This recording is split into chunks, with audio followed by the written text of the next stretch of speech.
protect, and defend the Constitution of the United States. So help you God. Hi, it's Ken with A6, Article6.org. The topic of tonight's video is going to be a low down and dirty Home Depot Faraday cage, or in this case, a Faraday bucket. In a situation such as a nuclear war, an EMP would be inevitable. An EMP, otherwise known as an electromagnetic pulse, would pretty much fry any electronics, especially sensitive ones. So your cell phone, your Facebook, your internet, your telephone service, your vehicle would cease to work. So with the grid down, the power out, and all electronics fried, the only things that may be safe would be something that's locked into a Faraday cage. So you can do some research on a Faraday cage. In this case, we're creating a Faraday bucket. The purpose of this is to put your sensitive electronics in this case, my ham radios that I would use in emergency communications, into this cage, which is going to stop the electromagnetic pulse and the electrical static basically from getting in there and frying the electronics in these things. Back in the days when I used to work in manufacturing, when we were working with sensitive electronics, we used a grounding strip around our wrist that kept static electricity from frying the small components that we were using in the electronics that we were assembling. So imagine that on a massive scale with a solar flare, a nuclear blast, or anything like that. All your electronics would be fried.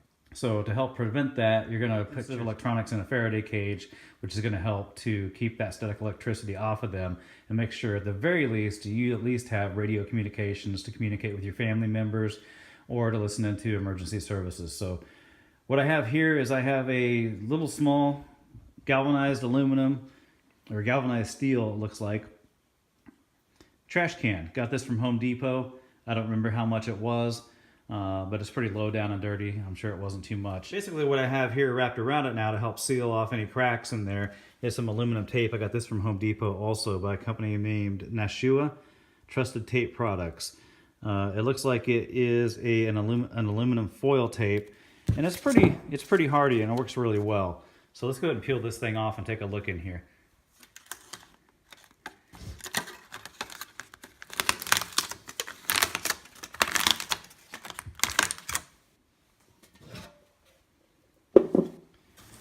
So about once a month I take all my radios out of here and make sure they have a full charge. I also have chargers in here that I can run on solar.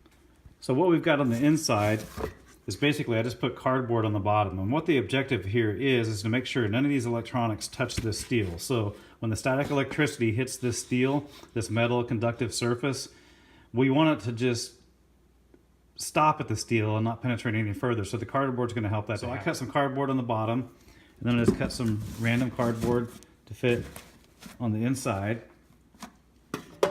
and I also put some cardboard in the lid. Now you want to make sure nothing inside of here is going to touch any of this metal, otherwise it's not going to work.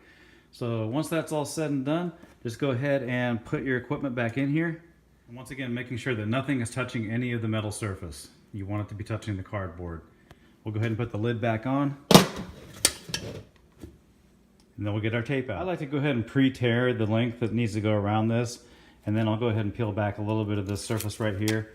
And we'll just start right there.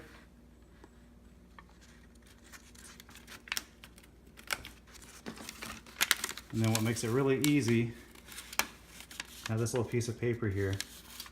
And you can just start peeling it and wrapping it around the trash can. I'll generally just wrap it around the trash can lip loosely like this. And then you can just go ahead and go around it and push it all in.